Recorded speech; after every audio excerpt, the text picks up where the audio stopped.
Hello everyone, আসসালামু আলাইকুম। কেমন আছেন সবাই? আশা করি সবাই অনেক ভালো আছেন। আমিও ভালো আছি আল্লাহ তাআলার অশেষ রহমতে এবং আপনাদের দোয়ায়। আমি রাকামনি আবারও চলে আসলাম নতুন আরেকটি ব্লগ ভিডিও নিয়ে। আজকে মূলত আমি ধান সিদ্ধ করব আর সেই কাজগুলো আপনাদের সাথে শেয়ার করব। আর ধানের খুন্দের কিন্তু এটাই মূল পার্ট। আর এই সময়টাতে আমাদেরকে খুবই পরিশ্রম করতে হয়।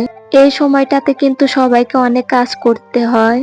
যে কাজটা না করলেই নয়, এটা কিন্তু যারা ফসল ফলায় তাদেরকে বাধ্যতামূলক করতেই হবে। এটা বাধ্যতামূলক বলার একটাই কারণ, সেটা হচ্ছে এই ফসল ফলাতে প্রায় ৬ মাস লেগে যায়। আর এই ৬ মাস খাওয়ার জন্য কিন্তু এটা আমাদেরকে সঞ্চয় করে রাখতে হয়। কিন্তু সবগুলো ধানই সিদ্ধ করব না, কিছু বিক্রি করে দেওয়া হবে আর কিছু সিদ্ধ করা হবে। সেজন্য বাবুর আব্বু এখানে কিছু বস্তা প্যাকেটিং করছিল। আমরা এই ধানগুলো কিছুদিন পরে বিক্রি করব, কারণ ধানের দাম একদমই নেই, সেজন্য কিছুদিন পরে বিক্রি করা হবে। এত কষ্ট করে যদি এত কম দামে বিক্রি করা হয় সেক্ষেত্রে কিন্তু আমাদের কিছুই থাকে না, বরঞ্চ দেখা যায় আমাদের লসই হয়ে যায়, লাভ আর হবে।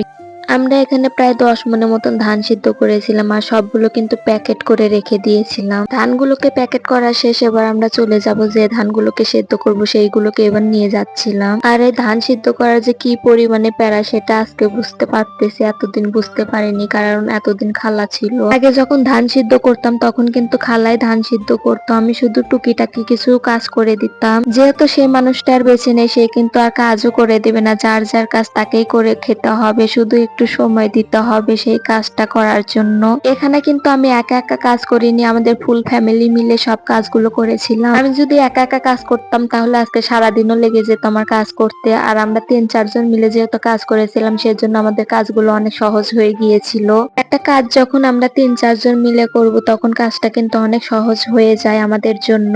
যারা আমার এই ভিডিওটাকে এই পর্যন্ত কন্টিনিউ করেছেন তারা অবশ্যই আমার চ্যানেলটাকে সাবস্ক্রাইব করে দিয়ে আমার পাশেই থাকবেন। আমি যার ভিতরে ধান সিদ্ধ করব সেই কড়াইটাকে একটু তেল দিয়ে নিচ্ছিলাম। তেল দেওয়ার একটাই কারণ, সেটা হলো ধান সিদ্ধ করার পরে কিন্তু কড়াইয়ে অনেক কালি পড়ে যায়। আর এই কালিটাকে তোলার জন্য কিন্তু আমি কড়াইয়ের গায়ে তেল মেখে দিয়েছিলাম। আর তেল মেখে দেওয়ার কারণে কিন্তু কালিগুলো অতি তাড়াতাড়ি উঠে আসবে। আমি কিন্তু এখানে সরিষার তেল ব্যবহার করেছিলাম, আর সরিষার তেল ছাড়া কিন্তু অন্য তেল ব্যবহার করলে কালিটা উঠবে না। এখন আমরা ধান সিদ্ধ করব আর এই ভিডিওটা কিন্তু আমি সকালবেলা করেছিলাম। আর ধানগুলো কিন্তু গতকাল আমি ভিজিয়ে রেখেছিলাম। আর এই ধানগুলো সিদ্ধ করার জন্য কিন্তু আমরা রাত 3টার সময় উঠেছিলাম। আশেপাশে কিন্তু প্রচন্ড অন্ধকার ছিল আর ভয়ও লাগতেছিল কিছুটা। রাতে কিন্তু আমি একটুও ঘুমাতে পারিনি, কারণ ভাবতেছিলাম যে কখন 3টে বাজবে আর কখন ধান সিদ্ধ করব। আর ধান সিদ্ধ করার পরে কিন্তু আবারও বাড়ির ভিতরে এসে আমাকে রান্না বান্না করতে হবে। এটাই কিন্তু ছিল ধান সিদ্ধ করার লাস্ট কড়াই। এর জন্য ধানের ভিতরে আমি 2টা ডিম দিয়ে দিয়েছিলাম আমার বাবুর জন্য, কেননা রান্না করতে আমার অনেক দেরি হয়ে যাবে। আমরা বড়রা যতক্ষণ না খেয়ে থাকতে পারবো, ছোট বাবুরা কিন্তু না খেয়ে থাকতে পারবে না। আর আমার বাবুটার কিন্তু খিদে লাগলেও সহ্য করতে পারে না। ধানের ভিতরে কারা ডিম দিয়ে সিদ্ধ করে খান তারা অবশ্যই আমার এই ভিডিওর কমেন্টে জানিয়ে যাবেন। আর এখানে কিন্তু আমি জাল দিচ্ছিলাম আর এত পরিমাণে ধোঁয়া এসে আমার চোখে লাগতেছিল, রীতিমতো আমার চোখগুলো জ্বালা পোড়া করতেছিল।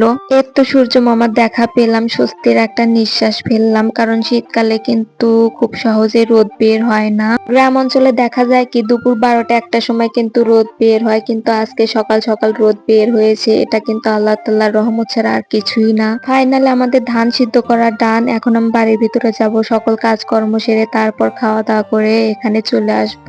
এখন বাজে প্রায় 10টায়। এখন আমরা কিন্তু ধানগুলোকে রোদে শুকাতে দেব। আর এখানে বাবুর আব্বু আর আমার দাদি শাশুড়ি মিলে ধানগুলোকে ছড়িয়ে দিচ্ছিল।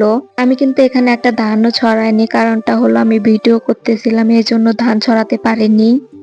আমাদের ধানগুলো সবগুলো ছড়ানো শেষ। এবার এত রোদের ভিতরে যে কিভাবে বসে থাকবো সেটাই ভাবতেছিলাম। এই জন্য 4 খোঁটা গেড়ে উপরে কিন্তু একটা চট দিয়ে দিয়েছিলাম, যাতে ওটা ছামায় আমরা বসে থাকতে পারি।